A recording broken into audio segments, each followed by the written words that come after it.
Capítulo 1, Jeremias capítulo 1, aleluia.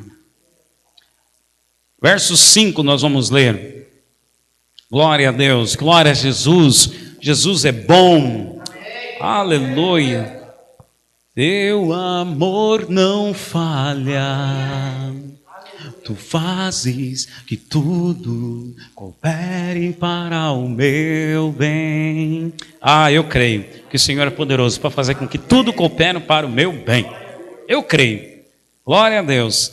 Coisas boas acontecem com quem se sente amado. Jeremias é Velho Testamento, você pode ir depois de Salmos ali e achar, tá bom? Se tem alguém sem Bíblia do seu lado, compartilhe a leitura com ele. É Jeremias capítulo 1, versículo 5. Amém? Todos estão comigo? Amém. Vamos ler o texto da palavra de Deus então. Sim, está escrito. O Senhor falando a respeito de Jeremias diz assim: antes mesmo de te formar no ventre materno, eu te escolhi. Diga assim: eu sou escolhido do Senhor. Olha o que mais diz o Senhor a teu respeito, amado. Antes que você viesse ao mundo, eu te separei e te designei para a missão de profeta para as nações. Aleluia! Levante suas mãos e diga assim: eu creio que eu sou muito amado, que eu sou escolhido desde o ventre da minha mãe. O Senhor me alcançou com as suas mãos de amor, e nesta hora eu me disponho a ouvir a tua voz através da tua palavra. Que o Espírito do Senhor, de revelação, de sabedoria e de entendimento, me ilumine e me capacite, em o nome de Jesus Cristo. Amém, amém. Pode sentar. Amém, glória a Deus, glória a Deus. Muito bem. O tema hoje da mensagem que eu quero compartilhar com você é: não troque o propósito pela proposta. Não troque o propósito de Deus na sua vida pela proposta. Existem muitas propostas, mas propósito só existe um. Só existe um propósito. Nós lemos aí Jeremias capítulo 1, versículo 5. Deus falando a respeito de Jeremias, mas esse texto é para mim e para você também. Mas talvez você pense assim: pastor, mas eu não sou profeta. Claro que você é profeta. Claro que você é profeta. Quando você chega para alguém da sua família ou amigo, e diz assim: olha, os seus pecados estão perdoados na cruz do Calvário. Se você crer em Jesus como Filho de Deus, os seus pecados serão perdoados e você será filho de Deus. O que você está sendo? Profeta. Quando diz profeta para as nações, é porque você vai com a voz de Deus, e a palavra de Deus, que é luz, vai iluminar o coração daqueles que estão em trevas, daqueles que estão mortos, ainda. Então o Senhor, desde lá do ventre da sua mãe, te escolheu para este propósito, para um propósito. Eu gosto de usar muito bem como ilustração a respeito de propósito, para explicar para você o que é propósito. Eu gosto de usar a ilustração de um microfone. Veja que o microfone que eu estou segurando aqui agora, ele tem um propósito. Qual que é o propósito do microfone? É que ele vai captar a minha voz ou qualquer outra voz e vai então, conectado à mesa de som, vai aumentar o volume para que vocês todos possam ouvir. Então esse é o propósito do microfone. É ser usado como instrumento de captação de áudio para aumentar, ampliar aquele áudio que ele está recebendo. Agora eu pergunto para você: eu posso usar o microfone como martelo? Sim ou não? Claro que sim, o microfone é meu. Eu posso usá-lo, mas não é o propósito. Eu entendi o que você quer dizer. O microfone não pode ser usado, você respondeu não, por quê? Porque ele não é um martelo. Por quê? Você entendeu qual é o propósito dele. Muito bem, mas se eu usar o microfone fora do propósito, o que vai acontecer? Eu vou até martelar, mas o que vai acontecer com o microfone? Vai danificar, vai machucar, vai estragar, e o tempo de vida dele vai diminuir, vai encurtar. Significa isso que eu quero dizer para você? você entendeu o propósito do microfone. Ele não pode ser usado como martelo. Assim também, quem entende o chamado em Cristo, ele entende, eu estou estragado para qualquer outra coisa, eu não sirvo para nada a não ser glorificar o nome de Jesus. Então, quando você está fora do propósito do Senhor, o que acontece também? Como microfone, você se machuca, dá cabeçada e diminui o seu tempo de vida também. É assim que funciona a vida sem Jesus. Então, estamos vendo que sem Jesus, e Jesus mesmo disse, sem mim, nada podeis fazer. Sabe o que significa nada no original? Nada. Nada inclui nada. Você não consegue fazer nada. Pastor, não consigo nem acordar. Pois é, até o fato de você ter acordado, foi Ele que te capacitou. E estar aqui agora, foi Ele que te capacitou. É Ele, por meio dEle, para Ele, são todas as coisas. Então entendemos o que é o propósito. Mas, para alcançar e cumprir esse propósito, nós recebemos propostas no meio do caminho. Então eu quero aqui mostrar para você 3 argumentos para você não trocar o propósito de Deus pelas propostas. Primeiro eu quero falar o que é o propósito, ok? Depois, segundo, eu quero falar sobre as propostas, quais são as propostas. E em terceiro, eu quero dar o caminho para você cumprir o propósito, que é você se ver como Deus te vê. Não se veja como você mesmo, se veja como Deus te vê. Deus te vê hoje como filho amado, justo, sim ou não? Sim. Mas muitas vezes você ainda se enxerga como alguém condenado, como alguém ainda cheio de culpa. Então nós vamos aprender hoje. E hoje você vai sair daqui com seu coração cheio de fé. Domingo que vem, já quero adiantar para você, domingo que vem nós teremos ceia. Amém? Glória a Deus. Será glorioso, vamos participar da mesa do Senhor. E domingo que vem eu quero falar sobre Jó. Jó na Bíblia foi chamado de justo. E por que Jó foi justo? Por que aconteceu de no final da história de Jó ele ter tudo restaurado? Eu quero mostrar para você por que Jó teve a sua vida restaurada, mesmo perdendo muitas coisas, perdendo até filhos, perdendo até bens, patrimônio, mas no final ele teve os seus bens e filhos restaurados. Então, domingo que vem, amém? Hoje eu quero apenas ficar nesse tema. E tem um outro texto, Gálatas capítulo 1, versículo 15, Paulo, o apóstolo, nós lemos no Velho Testamento. Aí alguém pode dizer assim, mas isso aí foi para Jeremias. Eu acabei de falar para você que você também é profeta. Quando você anuncia Jesus para alguém, você está sendo um profeta para ela também, ok? Paulo reconheceu isso, ele escreveu assim, Gálatas capítulo 1, versículo 15, a Bíblia versão viva, está escrito assim, foi então que algo aconteceu. Veja que está na exclamação, foi então que algo aconteceu. O que, Paulo? Eu nasci? Não, veja, porque antes mesmo de eu nascer, Deus me escolhera para ser dele. Querido, lembra que nós acabamos de ler agora há pouco a palavra da oferta?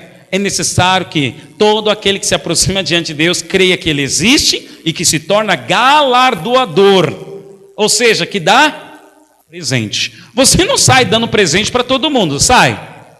Não, você dá presente para aquelas pessoas que você gosta, para quem você ama. Então está escrito aqui, olha, para você entender, Deus quer te dar presente porque Ele te ama. É necessário você andar nessa fé, crendo sempre que Deus te ama. Tudo que acontece na sua vida é porque Deus te ama. Pastor, estou sendo bem sucedido, é porque Deus te ama. Pastor, entrei na falência, Deus te ama e isso vai passar na sua vida. Fica tranquilo, isso vai passar. Então Paulo está reconhecendo, olha, antes mesmo de eu nascer, Deus me escolhera para ser dele.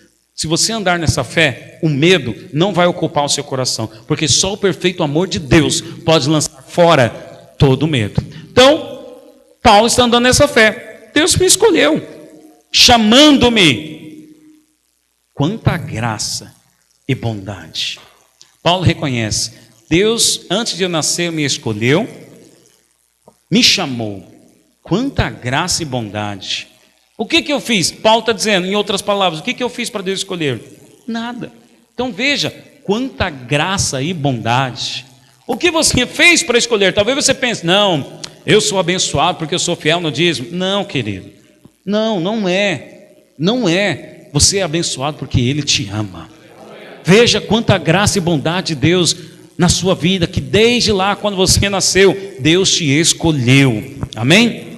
Tem um outro versículo, Romanos capítulo 5, verso 17. Por quê? Deus te escolheu lá do ventre, só que você nasceu, ok? Só que o pecado entrou por meio de Adão. Então o pecado destruiu o propósito e a imagem de Deus no homem. Então é necessário agora que o propósito e a imagem de Deus no homem seja restaurada. E aí, Romanos capítulo 5, verso 17, Paulo fala sobre isso. O pecado deste único homem, Adão, fez com que a morte reinasse sobre todos. Porém, todos quanto receberam o presente divino de perdão e absolvição, quantos receberam perdão divino? Veja que isso é um presente. Eu estou lendo aqui com você essa Bíblia traduzida, chamada Bíblia Versão Viva. Não sei se o Vado tem ali. Vê para mim, Marcos, tem essa tradução? Bíblia Viva? Tem sim. Eu tenho lido os meus textos agora, muito nessa versão agora, que é um português mais simples para você entender. Não que esse seja complicado, você pode ler, é bom, ok? Recomendo a Bíblia, versão revista e atualizada, que é o que todos têm, na sua maioria. Mas o que eu recomendo, sempre quando você lê um texto, faça comparações com outras traduções para facilitar a sua compreensão também. É assim que você vai compreendendo a voz de Deus, ok? Então estou lendo agora na versão Bíblia Viva. Todos os versículos que eu vou mostrar, citar e ler aqui para você estão nessa tradução da Bíblia Viva. Então nessa tradução ele está dizendo, olha, porém todos quanto receberam o presente divino de perdão e absolvição reinarão, está no futuro, reinarão em vida por causa desse único homem, a saber, Jesus Cristo. Em outras versões, nas versões tradicionais, está escrito assim, se pela ofensa de um só reinou a morte, muito mais agora os que recebem a abundância da graça e o dom da justiça reinarão em vida. Então, na versão tradicional, aqui, ao invés de estar presente, está dom da justiça. Porque a palavra dom na sua Bíblia é presente. Diga assim comigo, dom é presente. A salvação é mediante a fé. E é um dom de Deus, é um presente de Deus.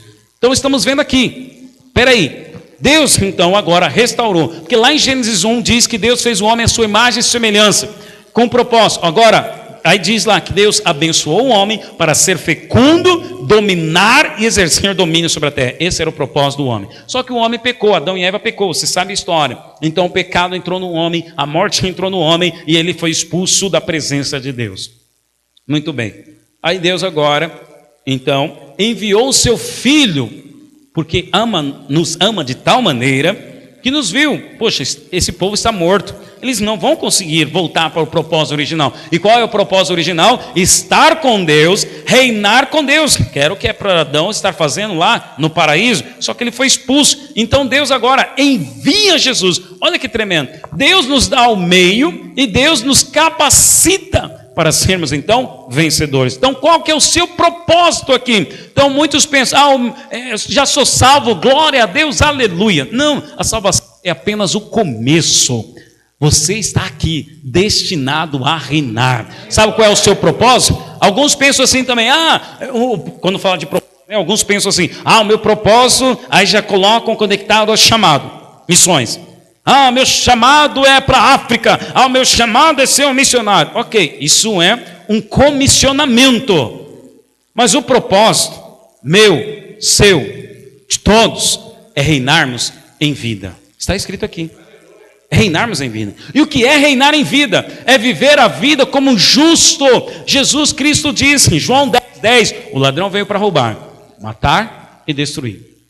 Mas eu, Jesus, vim para que tenham vida, e vida em abundância. Jesus veio para restaurar o plano lá do início, o propósito lá no início. Então diga assim comigo, meu propósito é reinar em vida. Reinar em vida significa você expressar o caráter de Cristo, ser a imagem de Deus aqui na terra.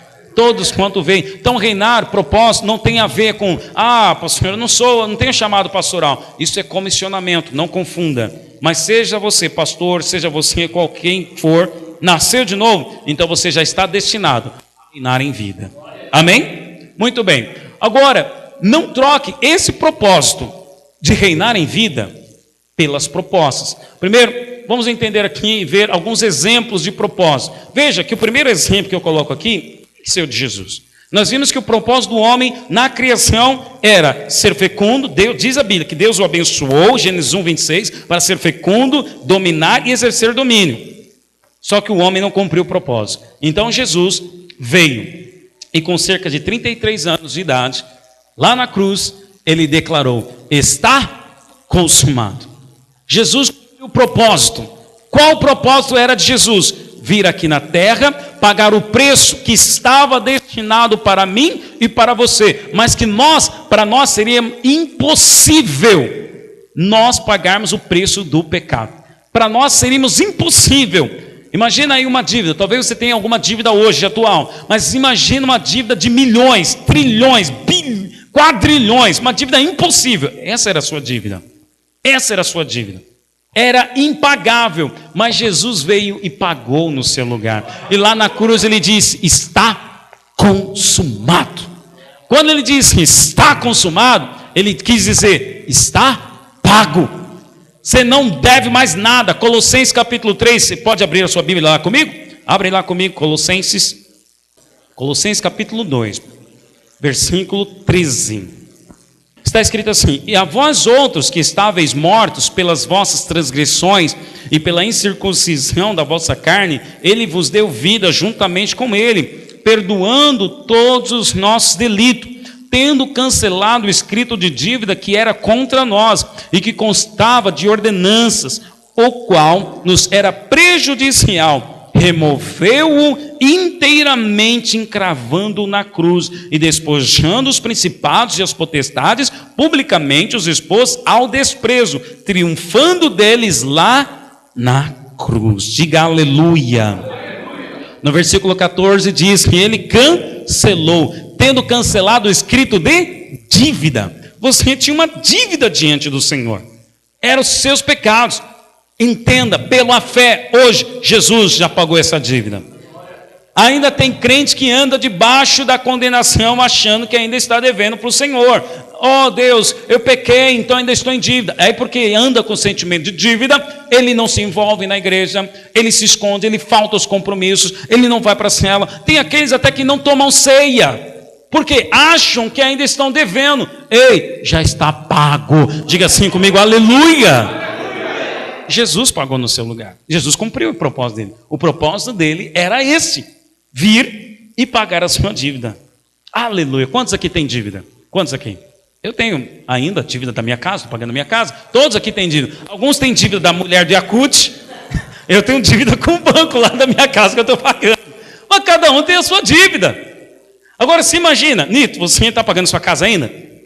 Imagina lá. Aí chega alguém, Nito, e não te conhece, mas por amor a você, não quer nada em troca, só porque te ama, chega lá na caixa, no banco lá, né, e paga toda a tua dívida, te paga a escritura, te dá a chave na tua mão e ainda mobília toda a casa para você. Vai dar um abraço nele, você vai amar ele, não vai não? É isso que acontece conosco. Essa ilustração, entenda, Jesus fez isso com você e comigo. A sua casa, o seu corpo, você estava numa dívida com o diabo. Seu corpo estava destinado para a morte, estava numa disputa, estava nas mãos do diabo, mas Jesus veio, pegou o seu corpo, pagou a dívida, restaurou você por dentro, mobiliou tudo. Então por isso, como o Nito falou na ilustração, olha, se alguém fizer isso por mim, eu vou lá, vou amar, vou beijá-lo, vou agradecer pelo resto da minha vida. Esse é o nosso sentimento com o Senhor. Por que amamos o Senhor? Porque Ele nos amou primeiro, simplesmente. Por isso, porque damos o dízimo, porque Ele nos perdoou, porque servimos ao Senhor, porque Ele nos amou e nos perdoou. É isso que nos motiva. Nossa motivação de estarmos aqui hoje, servindo ao Senhor, estarmos aqui em culto hoje, é porque fomos amados. Ele nos restaurou, Ele nos salvou e nos restaurou por dentro. Estávamos tristes, mas Ele restaurou a nossa sorte e nos fez sonhar de novo. Aleluia! Quantos aqui não vieram de famílias destruídas? Pais, né, avós que divorciaram, era bebida na família, era maldição hereditária, mas aí você teve um encontro com Jesus, aleluia, aí o Senhor restaurou o seu sonho, não, eu quero ter uma família, aí agora os seus filhos estão vindo, já estão crescendo nos caminhos do Senhor, veja se isso não é uma grande bênção, e tudo isso, porque Ele pagou a sua dívida, lá na cruz, meu passado. Diga glória a Deus. Então Jesus veio e cumpriu com a sua missão, gritando: está consumado. Aí Paulo, o apóstolo, ele também disse, lá em 2 Timóteo, capítulo 2, versículo 7, ele diz assim: combati o bom combate, completei a carreira e guardei a fé. Dois exemplos de pessoas que cumpriram um propósito. Então, primeiro, Jesus cumpriu o propósito de pagar a sua dívida. Segundo, Paulo, ele está dizendo, combati o bom combate. Ele já está no final de carreira, já está vendo que vai morrer. Ele fala para o discípulo amado dele, olha, eu combati o combate e completei a carreira. Agora, eu vou guardar a fé. Que combate Paulo combateu? Que carreira ele completou? E que fé que ele está dizendo que ele está guardando? A fé para, primeiro, o combate de que todo dia na mente vinha a acusação. Porque hoje a nossa guerra, queridos, não é contra os demônios. Você leu aí comigo. Jesus pegou então toda a sua dívida, verso 15, e despojando os principados e potestades, publicamente os expôs ao desprezo. Ou seja, em outras palavras, Jesus pegou a sua dívida e ficou assim para os demônios. Vai, fala alguma coisa. Fala alguma coisa. Já está pago, está cancelado. Fala alguma coisa. Vamos. O diabo está derrotado na sua vida. Os demônios não podem te tocar mais. A nossa guerra espiritual não é contra os demônios. Nossa verdadeira guerra espiritual é na mente. Ainda vou pregar uma mensagem sobre isso. A verdadeira guerra espiritual. Tem crente que fica expulsando demônio. Expulsando demônio do meu caminho. Pastor, olha, eu estava indo trabalhar e aí o semáforo fechou. Eu vi que ali tinha demônio. Pastor, eu estava andando e de repente tropecei. Demônio. Presta atenção, a guerra está na sua mente agora. Qual é a guerra agora? Porque o diabo, Satanás, ele é o acusador. Dia e noite ele está acusando você no trono. Dia e noite ele também está acusando você na sua mente. Então, ele acusa você, fica mal quando você faz algo errado. Aí ele te acusa, dizendo, quem é você? Na verdade, ele não fala quem é você. E ele também não vai vir com a capa preta, um garfo na mão, um rabinho dizendo, não, ele não vai fazer isso, simplesmente ele vai colocar um pensamento na sua mente, poxa, eu sou crente, por que eu estou fazendo isso? Por que eu estou bebendo isso? Por que eu fiz isso? Por que eu gritei? Por que eu falei alto? Por que eu me irei? Aí você fica se perguntando, será que eu sou crente mesmo? Aí vem a dúvida, mas isso não é seu, é o combate na mente. Aí vem um combate porque você errou, e vem um combate também quando você faz algo certo. Aí você fez algo certo, mas aí fica o pensamento, mas será que eu fiz direito? Será que eu dei o meu melhor? Olha o combate de novo, querendo, sabe, sempre a perfeição. Você fica se condenando, se acusando. Paulo, querido, Paulo ele falava assim, está escrito lá, que ele dizia assim, eu esqueço minhas coisas que para trás ficam. Porque sabe quem era Paulo? Paulo era um serial killer, matava os crentes, pegava os crentes e jogava na cadeia. E aí eu acredito que vinham pessoas dizer, quem? Você, Paulo? Está pregando? Quem que está naquela igreja? Não, eu vou ir naquela igreja. Aí quem está lá naquela igreja? Paulo. O quê? Paulo? Aquele que perseguiu os crentes? Já pensou? As pessoas ficarem lembrando o seu passado? Não tem aqueles que ficam lembrando o seu passado? Então, esses são os acusadores que querem trazer o quê? Opressão na sua mente. Essa é a guerra espiritual. Paulo tinha isso, por isso que ele disse, eu esqueço minhas coisas para trás ficaram. Errei, é verdade. E Paulo dizia, eu, dentre os pecadores, eu reconheço, eu sou o pior dos pecadores. Paulo se vinha como alguém amado, perdoado e justo. Mas ele não se limitava a se fazer de coitadinho. É mesmo, né? Olha, eu fiz isso, aquilo outro no meu passado. Ei, meu passado está pagado, está cancelado. Está pago. Esse era o combate de Paulo, sempre. Esse era o combate dele. O combate dele, você não vê na Bíblia, Paulo guerreando contra demônios, expulsando a guerra espiritual. Não. Você vê Paulo falando de mente. Olha, tudo que é puro, ele escreveu lá em Filipenses, tudo que é puro, nisso pensai. Do que ele está falando? Da mente. Da mente. 1 Coríntios, ele escreve para a igreja de Corinto dizendo, olha, mas receio que assim como Eva foi enganada pela serpente, a sua mente, os seus pensamentos também sejam corrompidos. Do que ele está falando? Da mente. Então qual que é o combate que Paulo combateu? O combate da mente. Hoje você está aqui. Aí você vai sair daqui, tem aqueles que ouvem a mensagem, Deus falando, e aí se sentem ainda acusados.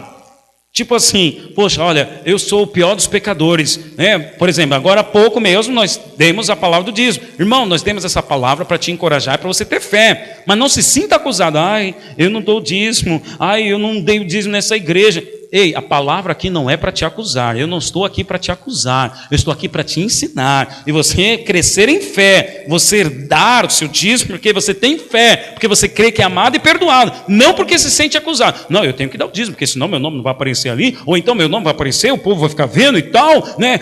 O medo, o devorador vai vir. Não, isso é medo. Para! Não é assim que servimos ao Senhor. Nós servimos ao Senhor porque somos amados. Paulo serviu a Deus porque ele era amado. Completei a carreira. Qual carreira? Paulo, ele estava pregando isso. Qual que era o evangelho que Paulo pregava? Já falamos aqui, já pregamos essa mensagem. O evangelho que Paulo pregava era esse. Olha, creia que você é perdoado. Creia que em Jesus você é justo. Então ele completou a carreira de anunciar para todos que estavam sofrendo também debaixo dessa condenação, dizendo: Paulo, olha, não há mais nenhuma condenação. Creia que você é perdoado e amado. E ele diz: guardei a fé. Por que guardei a fé? Porque agora, enquanto eu estou vivo, o justo vive pela fé. Todo dia eu tenho que relembrar e ter fé que eu sou justo. Mas agora, como eu vou para o Senhor, como eu vou para Ele, eu não preciso mais crer que eu sou justo. Eu vou estar com Ele. É isso que Paulo está dizendo. Então Paulo é um outro exemplo de alguém que cumpriu um propósito. Então o seu propósito é esse, é ser um proclamador da justiça de Deus. O seu propósito nessa terra é andar como alguém justo, que reina em vida e que guarda a carreira. O combate está sempre aí, mas creia, você já é justo no Senhor, perdoado e amado. Lá em Romanos capítulo 8, Paulo escreveu assim, olha o que Paulo escreveu. Em Romanos capítulo 8, eu quero ler aqui também na versão Bíblia Viva. E sabemos que tudo, aqui esse versículo, Romanos 8, 28, tem gente que sabe até ele de cor, não sabe?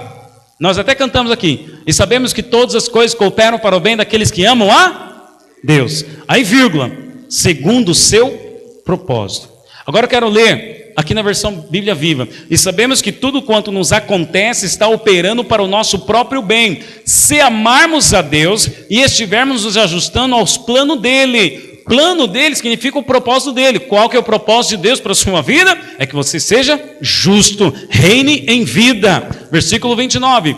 Desde o princípio de tudo, Deus decidiu que aqueles que fossem a ele, e no decorrer dos tempos, ele sabia quem iriam, se tornassem semelhantes ao seu filho, de tal modo que seu filho fosse o primeiro, com muitos irmãos. Assim como Jesus andou aqui na terra como justo, você hoje também é justo como Jesus. Se veja assim, se Jesus era justo, se veja como justo também, hoje, amém? Verso 30, olha só, a consequência de nos escolher. E ao nos escolher, ele nos chamou para ir a ele. E quando fomos, ele declarou-nos sem culpa. Diga assim comigo: eu estou sem culpa. Além de declarar estar sem culpa, ele encheu-nos com a retidão de Cristo, deu-nos o direito de ficar com ele e nos prometeu a sua glória. Diga aleluia! Que boa notícia, melhor notícia do que essa?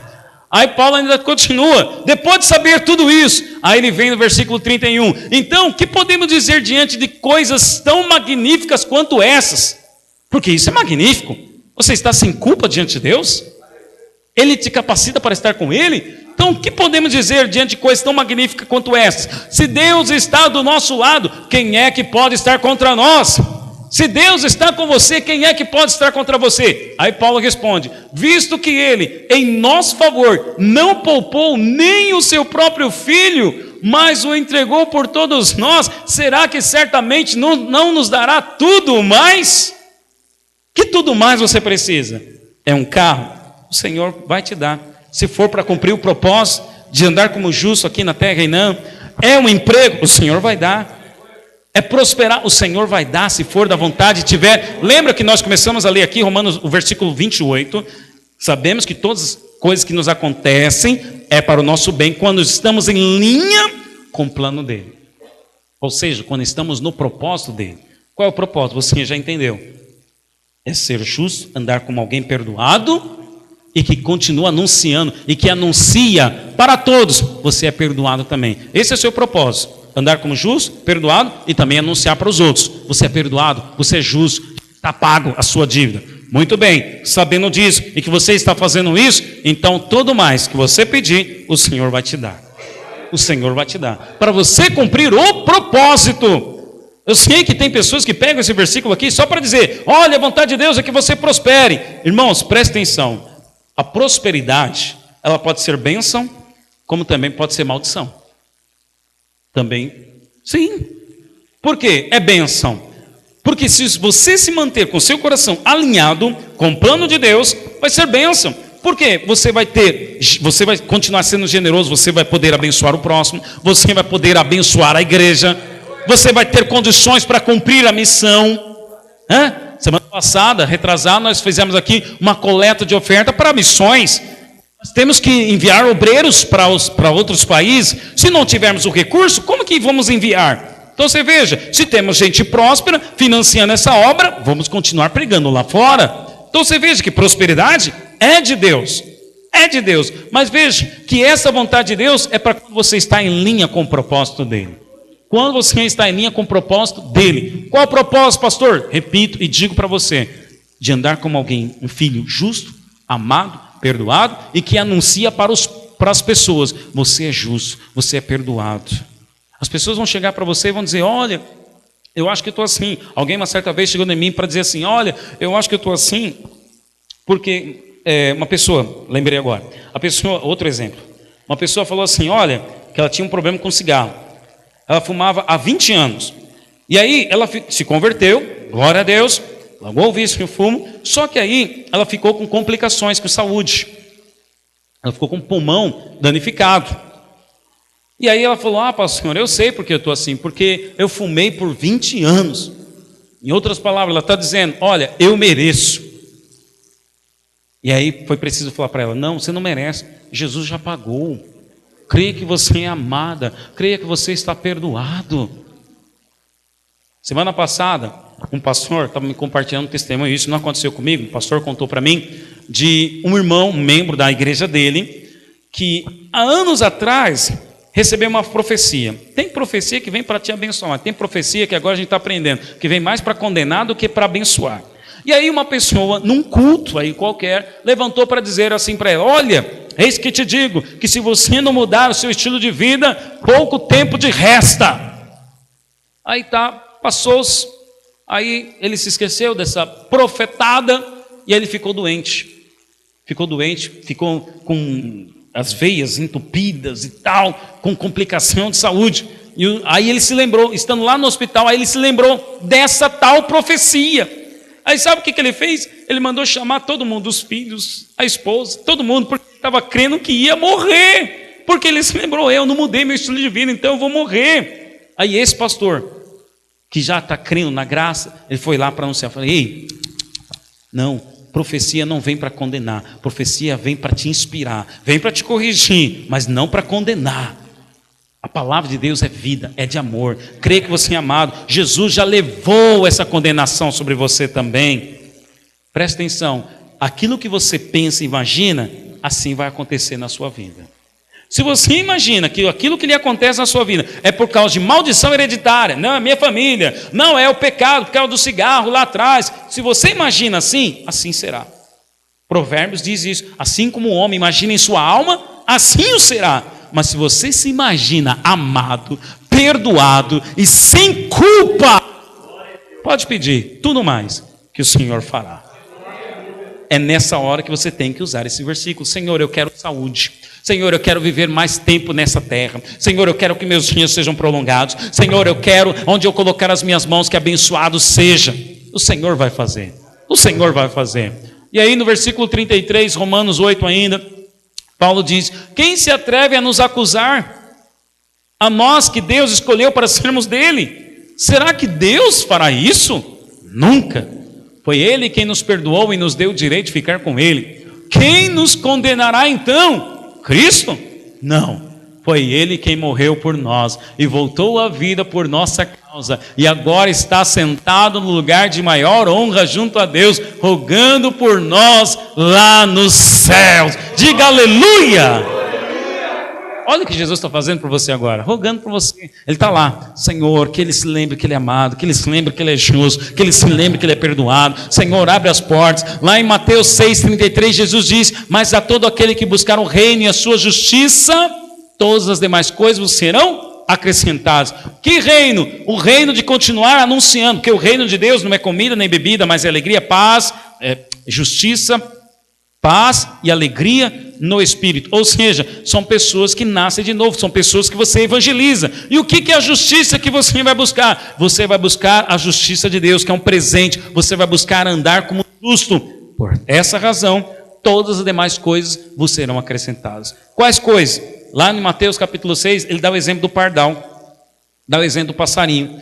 Uma certa vez, um pastor estava assim, numa estrada, e aí tinha um caminhão de farelo de trigo andando na frente dele. E aí o caminhão fez uma curva que na curva abriu a caçamba e o farelo de trigo esparramou por toda a estrada. E aí esse pastor ficou assim, aquela mentalidade, né? Nossa, quanto desperdício, tanta gente passando fome e tal. Aí Deus falou com ele no Espírito, dizendo: fica quieto, porque eu fiz isso para alimentar os meus passarinhos. Uau! Irmão, Deus faz o que for para alimentar os seus filhos. Se Deus faz, porque lá em Mateus 6 diz que o pardal não encontra casa e andorinha ninho para si, mas eu tenho preparado morada para você. Deus vai preparar. Como que isso vai acontecer? Não sei, mas isso vai acontecer, porque coisas boas acontecem com aqueles que se sentem amados.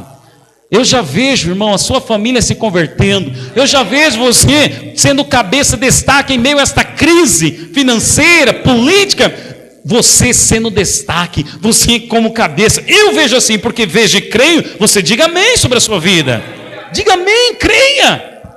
Porque assim como você imagina em sua alma, assim será. Se você se imaginar ainda em sua alma, mas eu sou pecador, fiz isso, então assim será.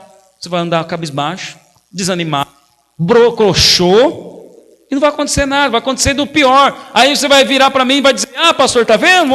É porque o diabo vem na minha vida. Não, é porque você não creu que você é amado. Ninguém pode mais trazer acusação contra você. Você é filho amado e eleito de Deus. Agora, que você entendeu o propósito, qual é o maior inimigo do propósito? O maior inimigo do propósito são os propósitos. Veja aqui comigo que o propósito, ele é eterno.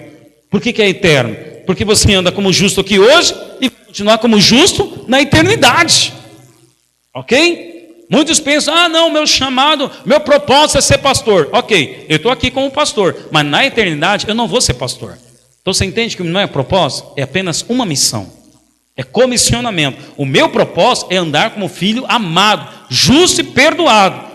Lá na eternidade, vou continuar andando como filho amado, justo e perdoado. Então o propósito é divino, é de realização, é pleno, é de liberdade. E foi para isso que você nasceu, para andar na liberdade nele, não mais debaixo da condenação e da culpa e do medo, mas para andar debaixo da liberdade dele. Agora, as propostas são passageiras, são vazias, são escravizadoras e são terrenas. Propostas, quais são essas propostas? Eu quero te dar alguns exemplos bíblicos aqui. Primeiro exemplo que eu quero dar para você é Faraó e Moisés, ok? Moisés teve um chamado, um comissionamento. Moisés estava lá com o povo hebreu e Moisés, atendendo o chamado de Deus, foi até o povo hebreu para dizer: olha, vamos, porque Deus tem uma nova casa para nós. Então Moisés tinha que se achegar até Faraó para pedir: olha, Faraó, deixa o meu povo ir, deixa o povo de Deus ir, para celebrar uma festa no deserto. Faraó na Bíblia, em Êxodo, significa uma tipologia do diabo. Moisés é uma tipologia de Jesus Cristo. Então Faraó, na Bíblia, toda vez quando você vê Faraó, é o diabo, ok? Então a mesma luta que Moisés teve ali com Faraó, temos hoje, Jesus teve com o diabo também para nos conquistar, certo? E lá em Êxodo, capítulo 8, Faraó fez 4 propostas. Então qual que era o propósito deles? Sair da escravidão do Egito e viver uma nova vida numa nova terra. Qual que é o seu propósito? Viver livre do pecado, não há mais condenação. Esse é o seu propósito, andar como filho amado, perdoado, justo. Amém? Diga assim comigo: meu propósito é andar como filho amado, justo e perdoado. Lembre-se disso. Então Moisés foi até Faraó, só que aí Faraó, na primeira petição que Moisés fez a Faraó fez a primeira proposta, dizendo assim: olha, você pode servir a Deus. Tá bom, Moisés, você pode ir lá servir a Deus, mas fique aqui no Egito. Ou seja, sirva a Deus, mas fique aqui no Egito. Propostas que Faraó, o diabo, faz para mim e para você, que você já é justo, perdoado e amado. Pode servir a Deus, mas fica no mundo, porque Egito fala do mundo. Continue com os costumes do mundo. Ei, não aceite os pensamentos do mundo. Não ande como os padrões do mundo. Não imite as coisas e as formas como o mundo faz. seja um imitador daqueles que são vencedores, dos heróis da fé. Hebreus 11 fala dos heróis da fé. Imite eles, mas não imite os padrões desse mundo. Então você pode servir a Deus, mas olha, sirva a Deus, mas continue igualzinho às pessoas do mundo. Não. Moisés falou, não, deixe o meu povo ir. Aí veio a segunda proposta. Aí Faraó disse assim, então vai, você pode ir, mas fica aqui por perto do Egito. Então na segunda proposta, Faraó disse, olha, pode ir, mas fica aqui por perto. Ou seja, o diabo até deixa você ir para servir ao Senhor, mas ele diz, olha, mas fica aqui, fica assim, ó, um crente Raimundo, pé na igreja, pé no mundo. Conhece esse? Terceira proposta. Aí Moisés diz, não, eu quero o meu povo por completo, deixa o meu povo ir. Aí vem a terceira proposta. Então Faraó diz, então Moisés, vocês podem ir, vai servir a Deus, mas você deixa os seus familiares aqui no Egito. Qual é esse tipo de proposta? É quando você já se batizou, então você creu em Jesus, se entregou, se batizou, mas aí você abandona os seus familiares. O diabo faz você esquecer os seus familiares, dizendo assim, vai você, sirva a Deus, vai você, serve a Deus, você na igreja, você é salvo, muito bem, mas deixe seus familiares lá. Moisés disse, não, eu quero todos. Não aceite essa proposta, não olhe como natural. Ah não, meu marido está assim, meu filho, minha esposa. Não, crê no Senhor, será salvo tu e a tua casa. Porque Ele, Deus, falou, então vai se cumprir. O que você tem que fazer como justo? Apenas esperar, vai se cumprir. Não aceite a sua família perdida. Semana passada eu falei aqui na mensagem a respeito do poder da oração do justo. Não duvide do poder da oração do justo. E eu falei aqui a exemplo daquele sobrevivente da boate gay, né, que sobreviveu dizendo, olha, eu creio que Deus tem um plano para a minha vida. E eu disse a você aqui, olha, se ele falou isso, é porque tem alguém orando por ele. Aí essa semana até compartilhei no grupo, que porventura foi a Andressa que compartilhou comigo, e esse rapaz, ele se converteu. E os pais desse rapaz sobrevivente, eles são evangélicos, eles dão um testemunho. Olha, nós nunca deixamos de orar pelo nosso filho. Por que ele sobreviveu em meio a uma matança que ocorreu? Porque só ele sobreviveu. Porque Deus diz, onde houver um justo, se houver um justo só, eu vou guardar, eu vou proteger. Então, tem essa atitude de Moisés, não aceite. Você é justo lá na sua casa, você é o primeiro? Então ore, continue orando. Você e a sua casa servirão ao Senhor. Não desista. Não desista, pastor, mas eu estou orando, mas ele está de coração duro, ele não aceitou o convite. Para você que é esposa, que eu vejo que tem algumas esposas aqui que estão vindo ainda sem o marido, só o fato de você estar aqui, isso já é um sinal. Só o fato dele ter liberado você, isso significa que o coração dele já está aberto. Então é continuar orando, perseverando, que a abundante chuva, o milagre vai acontecer. Não aceite, seus filhos, familiares, todos servirão ao Senhor. Aí depois veio a quarta proposta. Moisés falou, não, eu quero todos os meus familiares.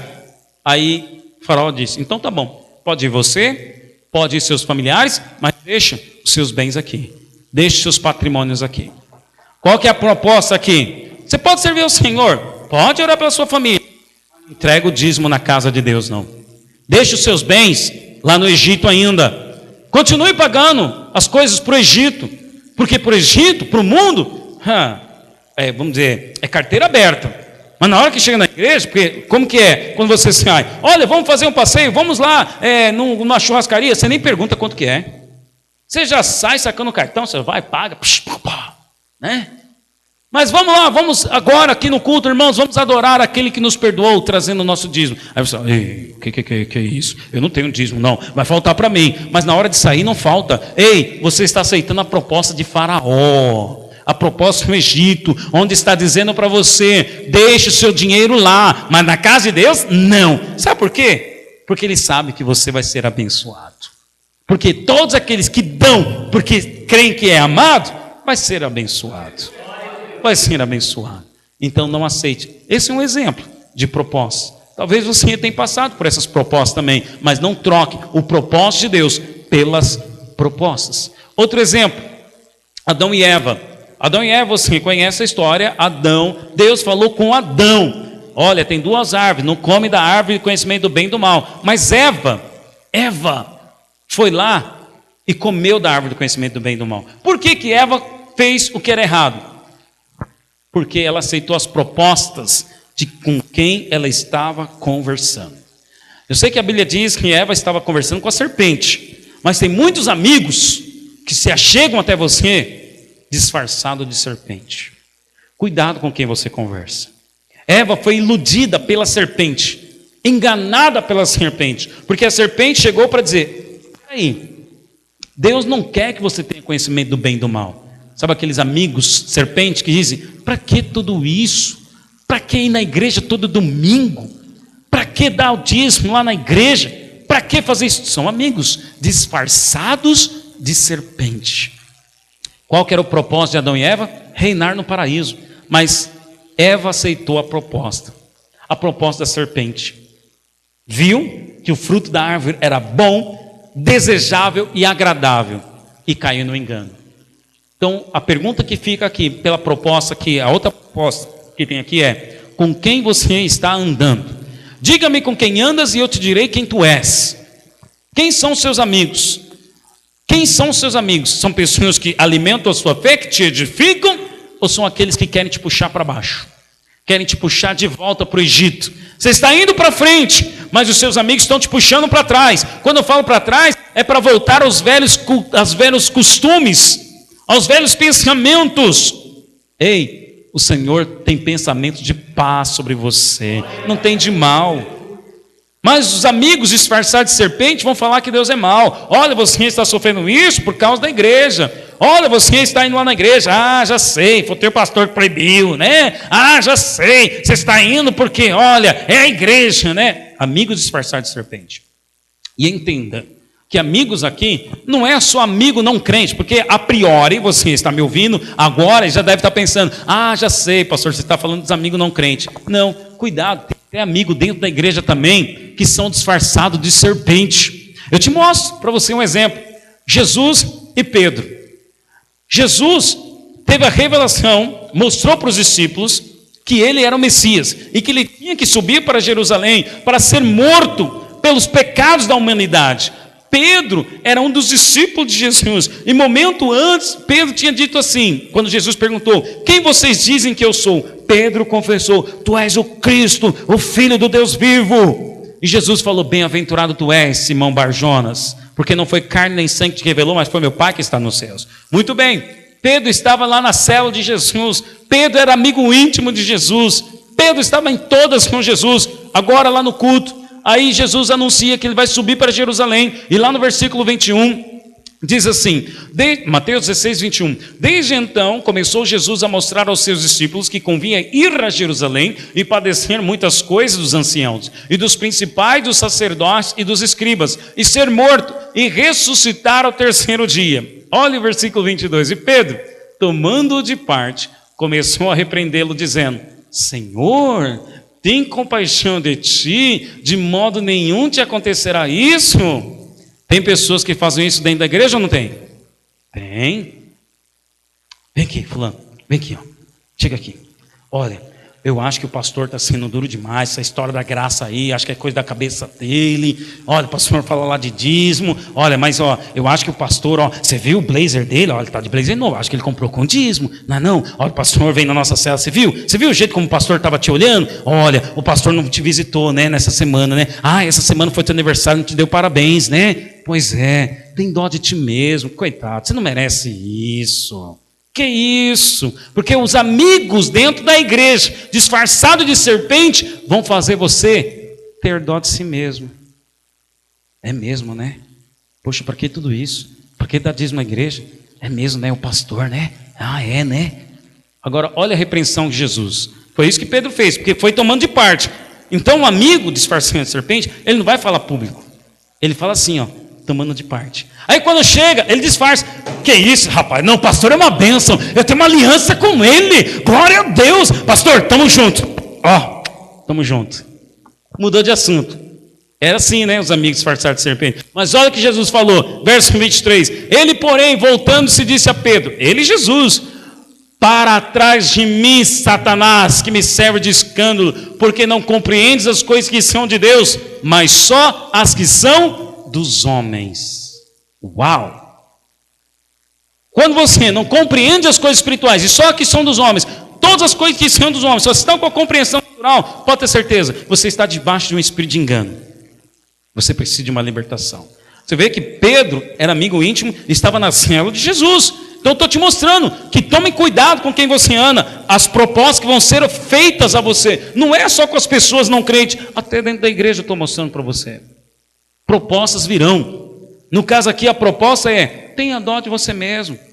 Ou seja, ele está tendo uma visão apenas natural da situação. Uma visão natural. Mas você é um vencedor. Você está vendo além do natural. Eu dou o dízimo porque sou muito amado. Eu sirvo nessa igreja porque Deus me ama e me colocou nessa igreja. Eu sirvo meu líder porque Deus me ama tanto que colocou meu líder para estar ali naquela célula. Eu amo tanto a Deus que eu vou me entregar a Ele. Mas aquele que compreende só o natural vai ficar com a desculpa: que isso, rapaz? Dá tempo para você, descansa, você trabalha, você faz faculdade. Para que isso? Negócio de célula, você é vencedor então. Isso é coisa de invenção do pastor Mário da Igreja Batista Água Viva. Para com isso. É menos. Para servir a Deus não precisa de tudo isso não. Relax. Pois é. Vai relaxando. Olha o que Jesus falou de Pedro: arreda Satanás. Você só pensa nas coisas que são dos homens, mas não das que são de Deus. Não aceite esse tipo de proposta. Não troque o seu propósito de ser justo, perdoado, amado e que vai reinar aqui em vida por esse tipo de proposta. Ter dó de si mesmo. Não. Quem tem dó de si mesmo já está feridento e está debaixo de engano. Todo aquele que se achega com o espírito de coitadinho está debaixo de engano, porque não existe coitado. Você já é perdoado, você já é amado. Não tem essa não: mas pastor, você não sabe o que fez comigo. E nem quero saber, porque você já é amado, justo e perdoado. Esquece o seu passado, esquece e olhe para frente. E para frente está lá, destinado a reinar. Aleluia! Tem também o exemplo de Esaú, mas eu vou pular aqui. Vamos para o final. Terceiro, para cumprir o seu propósito, então, o que você precisa fazer para não aceitar essas propostas e cumprir o seu propósito? Lá em 2 Coríntios 5,17: quando alguém se faz cristão, torna-se uma pessoa totalmente nova por dentro. Já não é mais a mesma. Teve início uma nova vida. Todas essas coisas novas vêm de Deus, que nos trouxe de volta a si mesmo por meio daquilo que Cristo Jesus fez. E Deus nos deu o privilégio de insistir com todos, para que se tornem aceitáveis diante dEle e se reconciliem com Ele. Para cumprir o propósito e não aceitar as propostas, se veja como Deus o vê. Como que Deus te vê hoje? Como uma nova criatura. E é interessante que aqui no versículo 17 fala: olha, e ainda, se veja como uma nova criatura, e ainda, olha, Deus te deu o privilégio de insistir com todos. Eu estou aqui, domingo após domingo, insistindo com você. Você é justo, você é amado, você é perdoado. Ei, Deus te ama, estou insistindo com você. Esse é um privilégio. Deus me deu esse privilégio. Deus deu esse privilégio para você também lá na sua cela. Deus te deu esse privilégio para com as pessoas da sua escola, do seu trabalho. Quando você está lá, o Nito está fazendo uma célula no trabalho, glória a Deus, é um privilégio. Não entenda como peso, não. Liderar uma célula, evangelizar alguém, não. Isso é um privilégio. E falar com os crentes: todo aquele que chega de mim falando, levanto a fé, falando: olha, você é amado. Isso vai mudar na sua vida. Você é perdoado. Você é justo. Deus tem coisas boas a teu respeito. Porque tem crente que acha que... Tem aqueles que erram, aí já ficam se escondendo porque acham que todo mundo vai condená-lo. Mas aqui nessa igreja não. Aqui nessa igreja ninguém te condena, nem o pai te condena. Então seja um vencedor. Se nem o pai te condena, quem somos nós para te condenar? Pastor, mas você não sabe o que eu fiz. Eu não sei. E você? Sabe o que eu fiz? Eu não olho para as coisas que eu fiz no passado. E nem para as que eu faço hoje. Eu olho para Jesus em mim. Hoje eu sou uma nova criatura. Veja-se como Deus se vê. Portanto, tem esse pensamento: olha, Deus me ama e deu seu único filho por mim. Hoje, Jesus é totalmente favorável a mim. Sou amado, curado, favorecido e aceito em Cristo, o amado. Tem esse pensamento. Mude o seu pensamento, querido. Mude, permita a sua mente ser renovada, mudada.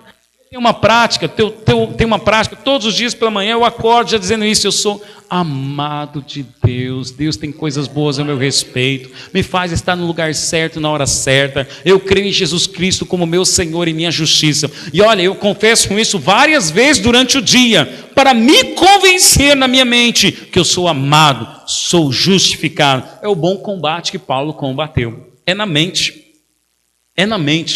eu oro, eu creio, estamos orando pelas 100 vidas, estamos orando, pelo seu crescimento espiritual, estamos orando pela sua salvação, estamos orando para que você cresça. Continue insistindo nisso, você é justo e perdoado. Começa a fazer isso também, todos os dias, começa a se ver como Deus te vê, como filho amado, perdoado. Começa a praticar isso, você vai ver mudança na sua vida, você vai ver força para vencer o pecado. Você vai ver uma graça, uma alegria que vem de dentro. Como aquela alegria da salvação, como aquela alegria de quando você se converteu, teve a primeira experiência com Cristo. Agora, para finalizar, olha aqui alguns exemplos. Moisés, ele foi um assassino. Quando ele entendeu que Deus o chamou, ele foi lá e matou duas pessoas egípcias. Aí começaram a falar para ele, olha, você é assassino. Moisés, ao invés de se ver como um assassino, e uma pessoa gaga, porque também ele se justificou, Deus, eu não sei falar direito, sou um homem pesado de língua.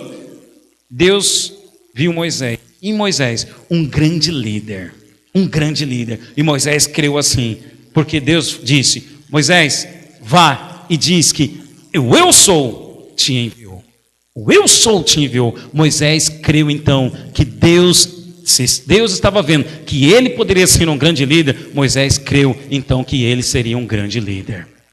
O assassino, o gago, se viu como um líder, se viu como alguém amado. Outro exemplo é Davi. Davi na história você conhece. Foi um homem que cometeu adultério, cometeu um homicídio até, matou o cara. Mas mesmo assim, além disso também, Davi, no começo da história dele, ele era apenas um cuidador de ovelha. Ninguém dava mínima para Davi, nem o pai dele. Quando Samuel foi até a casa para ungir um dos que seria o próximo rei, o pai nem chamou Davi. Davi estava no quarto. Nem o pai tinha bons olhos para ele. Mas Deus tinha bons olhos. E Deus queria que Samuel enxergasse isso. Então Davi creu. Bom, se meu pai não acredita em mim e Deus acredita, então eu vou servir ao Senhor. E Davi se tornou um grande rei, um grande líder. Porque tem aqueles que dizem assim, porque eu sou rejeitado, eu sou assim porque eu sou rejeitado na minha família, eu sou assim porque ninguém acredita em mim. Não olhe para si mesmo, não olhe para o modo como a sua família te vê. Olhe para o modo como Deus o vê. Deus o vê como filho amado, justo e perdoado. Já pensou se Davi paralisasse aqui? Samuel chegou, Davi, vamos lá, você vai ser o próximo rei. Eu só sei cuidar de ovelha, e meu pai nem acreditou em mim, também agora não vou. Tem crente que é assim, não é não? Mas quem é amado, justo, ele não se vê assim. Tem outro exemplo de Raabe. Raabe era uma prostituta na Bíblia, mas ela viu que o povo, quando ia invadir a cidade, ela viu, opa, esse povo aqui é abençoado, esse povo aqui representa o Messias. Então Raabe que decidiu crer no Messias também. Raabe não se viu como prostituta, Raabe não se viu como pecadora, se diminuindo, se escondendo. Pelo contrário, ela ajudou os espias, representantes de Israel, e Raabe foi usada por Deus para gerar o Messias, porque Raabe está na genealogia de Jesus Cristo. Veja, alguém que era praticamente descartado pela sociedade, mas Deus não a descartou, a colocando na genealogia de Jesus. Quando você vai ler a ascendência de Jesus, está lá, Jesus, filho de José, até chegar em Raabe. Quem foi Raabe? Foi uma grande rainha? Não, foi uma mulher ex-prostituta, que creu no amor e no perdão dos seus pecados. Tem Paulo e tem Jesus. Sim, porque Jesus era uma criança, 2 anos de idade. Assim como Moisés, também tentaram matar todas as crianças. Tentaram matar todas as crianças abaixo de 2 anos de idade. Mas aí Maria e José pegaram seu filho Jesus e saíram ali de Belém. Os pais tiveram a visão de ver, opa, no meu filho eu vejo o propósito de Deus. Jesus foi ajudado pelos seus pais. E aí eu encerro com o versículo que eu li no início, Gálatas 1,15. Já pensou se Maria e José não tivessem protegido o seu filho? Maria e José viu naquele menino de 2 anos o propósito de Deus. Gálatas 1,15.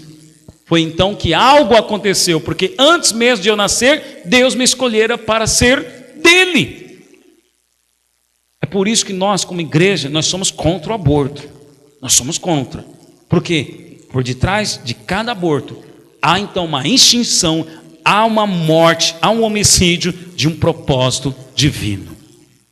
Quando você está cometendo um aborto, você está matando um propósito de Deus. Agora, como pais, você tem que ver no seu filho o propósito dele. Deus já escolheu o seu filho antes lá de ele ser gerado, assim como você tem que crer que Deus também te escolheu. Já pensou se sua mãe tivesse matado, abortado você antes de você nascer? Você não estaria aqui.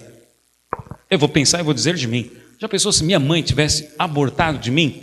Eu não estaria aqui pregando para você agora, casado. Eu não teria o Felipe. Eu não estaria aqui para ser o pastor de uma das maiores igrejas da Zona Leste da cidade de São Paulo.